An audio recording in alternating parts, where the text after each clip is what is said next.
What's up? Welcome back to Scooter's Garage. I posted this thing or short the other day about new project that I had picked up for the channel. Well, for myself too, because I've been wanting one for ages now. Um, but today we're gonna see if we can get it running after 15 years of sitting in a barn untouched. Now, here before you, you have the pinnacle of 1980s death machines. We'll give you a little bit of a walk around here before we try to start it. Trying to do this in the small space I have in my garage isn't easy, so I apologize for that. But yeah, sat in a barn 15 years, untouched. Came from the son of the original owner who was looking to unload some stuff because he was having some financial issues. Said he hadn't really done anything with it or hadn't seen anybody ride it in at least 10 to 15 years, so we're going to see if we can bring it back. Now, the first little problem we have is, and I'm not sure if you'll be able to spot this or not, but the forks are bent. And you can tell, because of the way that it is. It must have taken a pretty hard fall at some point or a pretty hard tumble, because this fork here, if you guys can see that, is bent back this way. The other side I can't really tell. It doesn't look like it's bent. It may be. We're going to do a video on trying to straighten that out with a benchtop press. See if we can get it straightened, at least close enough. I'm not really worried about it being perfect. Next issue we have here is, I'm assuming somebody lost a clamp or it just quit working right and they just welded the exhaust on. So at some point I do want to put a whole new exhaust on it. Maybe a DG kit or something like that, and we'll just put this on the shelf and I'll figure out a way to get it apart so it can at least be saved. Tires are shot, dry rotted, holes in them. The front one actually holds air, which is kind of surprising given the fact that, that's about to let all the wind out of it, catastrophic spontaneous disassembly at some point. The gas tank's been painted, which we will do a video on repainting that. We got some parts here for it. Got a new 100% grade A Chinesium 400EX carb. Guaranteed to not work right and completely piss me off.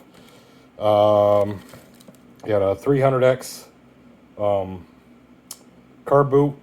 They say that these make it easier to put the 400EX carbs on. We'll find out, I guess.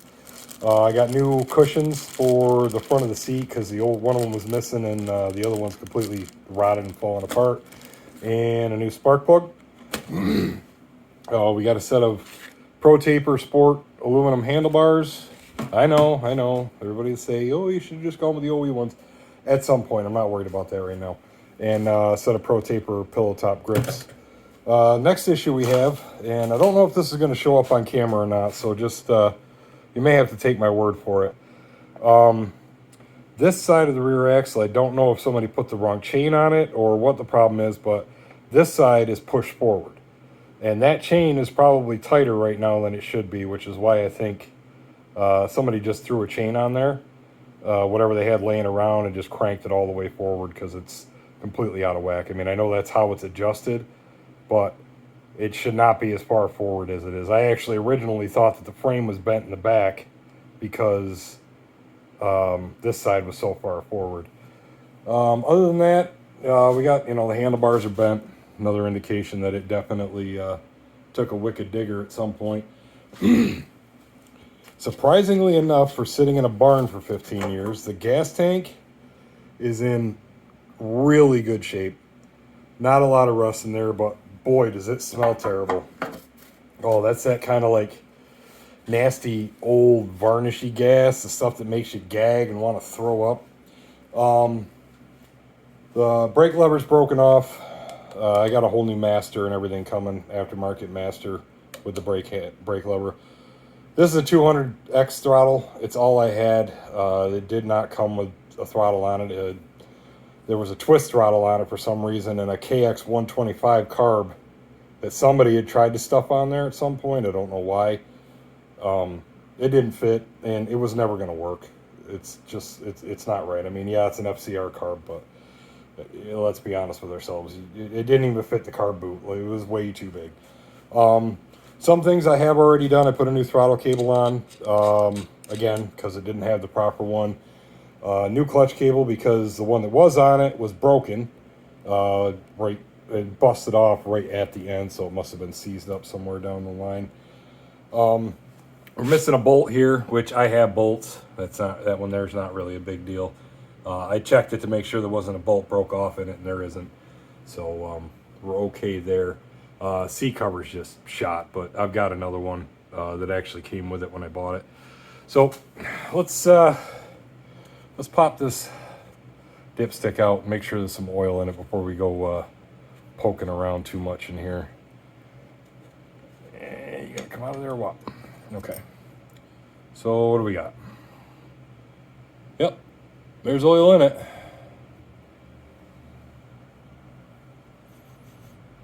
Doesn't smell like gas.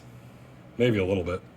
Not terrible though. The frame isn't broken on this one yet. Where they typically break, I'm gonna have to get the gusset kit for that, so it doesn't snap off completely. Rear brake master, it was stuck when I got it home, and I stepped on it and it popped loose, which is telling me that the seals in here are completely screwed. I got waiting to order a kit for that comes with the line and the little brake reservoir that goes up top, plus the clamps and all that stuff. There's no carburetor on it right now. That's why I bought the 400EX carb. I apologize for that little, like, weird crap up at the top of the screen. But yeah, there's no carburetor on it. So we're going to try to put that on today if we can get it fired off. But for starters, let's get the fenders off, the gas tank off, and then we'll pull the plug and check for spark. I know it's got good compression already because I kicked it over a few times. Even with the carburetor not on it, there's plenty there. Which is kind of surprising for having sat for 15 years. I'm sure at some point it's probably going to need to be rebuilt. Not something I'm going to worry about right now. I'm just worried about getting it up and running. I've got a trip to West Virginia to the Hatfield McCoy Trails Labor Day weekend.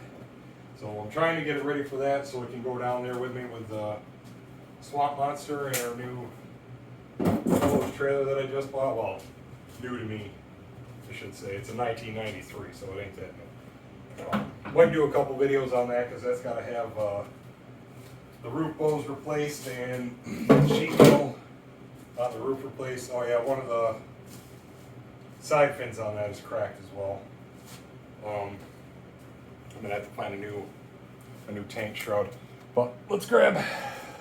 Don't mind the garage. I know it's an absolute disaster area. We got way too many projects going on right now. So we'll grab this guy and put you guys right here, where you're guaranteed to be right in the way, but that's okay because you need to see what I'm doing too. Ooh, look at that. Looks like Feifel decided to get a little, he got a little hungry and decided to start chewing on the damn spark plug boot. That's actually a replacement. That's not original. They weren't red from the factory like that. So pull that out. Get the spark plug out of here.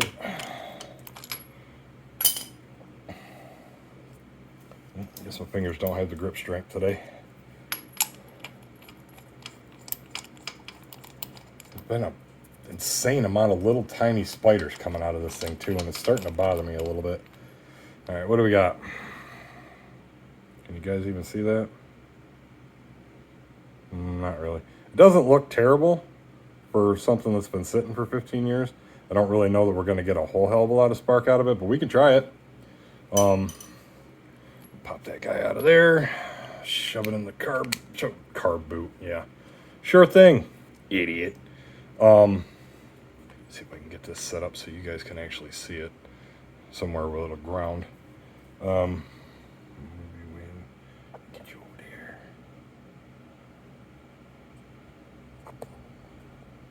Using a new little tripod stand, and it's about as worthless as a pair of tits on a bull. All right, let's kick it over. See if we got any spark. Kill switch is on. Oh wait, no, it's a headlight. Yes, kill switch is on. Shut that off. That don't really matter. Let's see what we got going on here.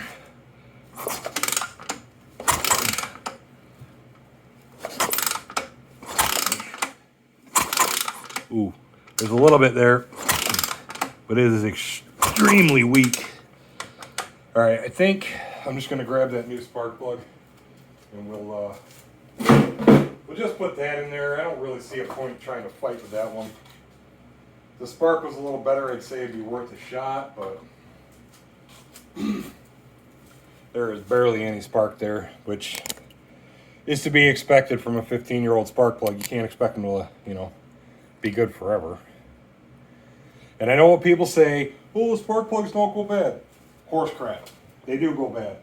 I don't know why. I don't understand the science behind it, but I've had a lot of vehicles when I used to work in the junkyard that would come in, sat for 20 years, wouldn't start, throw a fresh set of plugs in it, bam, fire right up like it was just like somebody just shut it off yesterday. All right, let's give this spark plug a try.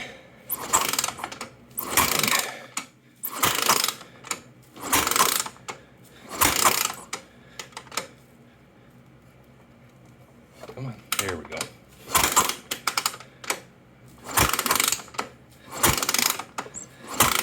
Yeah, I don't know that that's a ton better, but at least it's a new plug. All right, so we got oil, we got spark.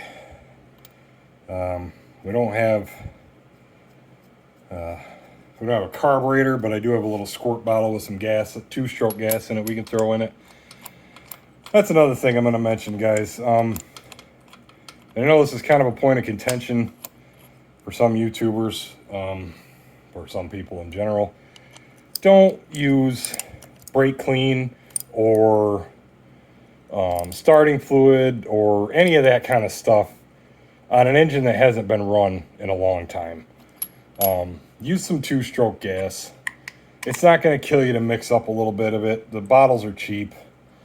Gas is expensive, I know, but you're better off using like 2-stroke gas than you are attempting to use that kind of stuff, because there's no lubrication in brake clean. It dries the top of the cylinder out. You're trying to start an engine that hasn't been running it forever. And I've seen people just not even crank the engine over to make sure that it spun, make sure it had oil pressure, and just shove a whole bunch of brake clean down the throat and then crank it off like they just shut it off yesterday. You can't. It's probably a 1 in 10 chance that it's actually going to hurt something, but it's not worth the risk, guys. Don't do it. Do things the right way. Take the time. Put the effort in. And then,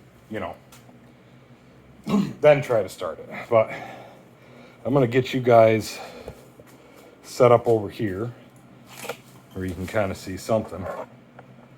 Again, I apologize for that white hue at the top of the screen. I don't know if that's my phone doing that or if that's just the LED lighting in the shop that's doing it.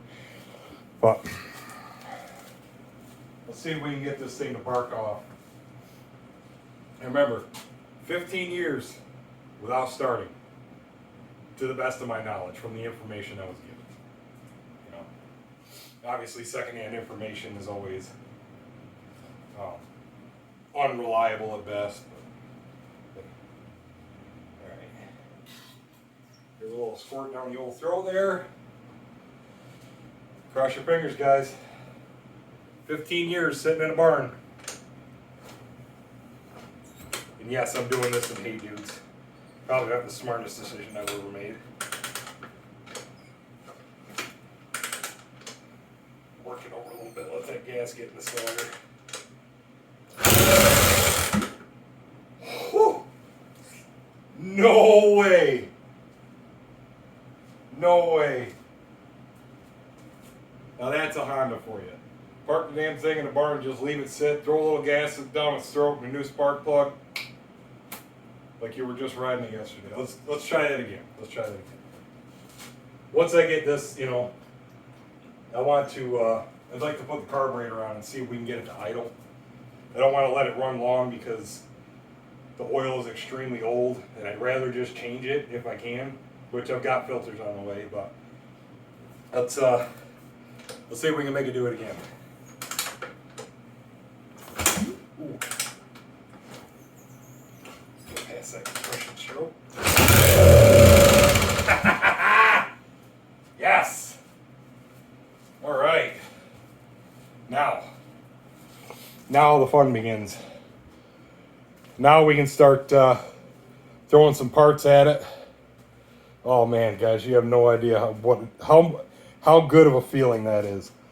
Although with this one, I gotta say I didn't really have to do much, but you get lucky like that sometimes. Not always, but you do get lucky like that sometimes. So we'll grab some parts and tools, and we'll start seeing if we can shove that carburetor on there. I may have to throw you guys on the charger for a little bit and bring you back. I'm an idiot and I didn't charge my phone before I started this. So yeah, let me do that. I'll charge the phone, get the parts and the tools together. We'll come back. It'll be 5 minutes for me, split second for you guys. But we're going to get a carburetor on this thing, and we are going to hear it idle today. All right, we'll be right back. Welcome back, everybody. Now that my phone is sufficiently charged to finish this, and I'm going to pull this car boot off first, but before I get into it too deep, I want to address something because I can already hear the comment section. Oh, that was staged. There's no way it started that easily. The only thing I could tell you is the information that I was given by the previous owner. I don't know anything beyond that. The person that I got it from said that it hadn't been touched in a very long time, probably 10 to 15 years. That doesn't mean that somebody didn't try to mess with it at some point in between that maybe they didn't know about, but that's the information I can give you. That's the information I was given. The other thing being, I know you guys saw the vice grips on the muffler back there. One of the bolts is missing, and somebody put the wrong screw in the other side, and when I went to take it out, it snapped off. So that's why there's a pair of vice grips holding that in, so that way it doesn't blow out people's eardrums. Didn't blow out people's eardrums when I started it up.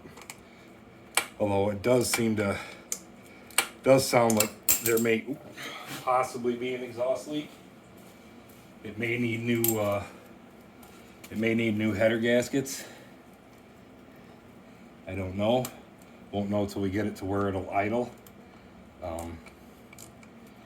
Which hopefully we can do that here momentarily.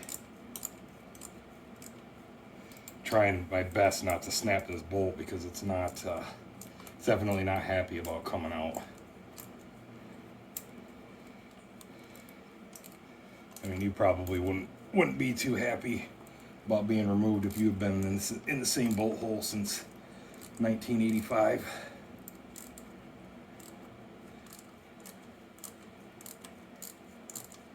There's one thing I don't want to do is break it off because that's a whole nother set of headaches. And that would definitely be the end of this video.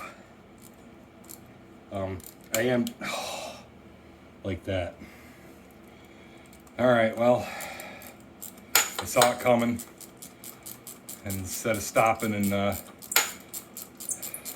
dealing with it, I just made a lot more work for myself. All right, well, I guess that's going to be the end of the video for today, everybody, because there's no way I'm going to be able to fix that on camera. I'm going to have to do that off camera, because I'm either going to have to drill it and tap it or try to weld a nut to it and hope to God that I can get it to come back out. But we accomplished what I wanted to do today, which was at least make sure that it runs. That situation there is extremely unfortunate, but it happens. You know, there's not really much you can do about it. Either it's going to come out, or it's going to fight you the whole way, or it's going to break like it just did. So we'll we'll cross that bridge, and we'll come back another day, and we'll get the carburetor put on it. By that point, I should have the gas tank cleaned out and deal with a few other minor things, and then hopefully we can take it for a ride. But yeah, until next time, keep a shiny side up.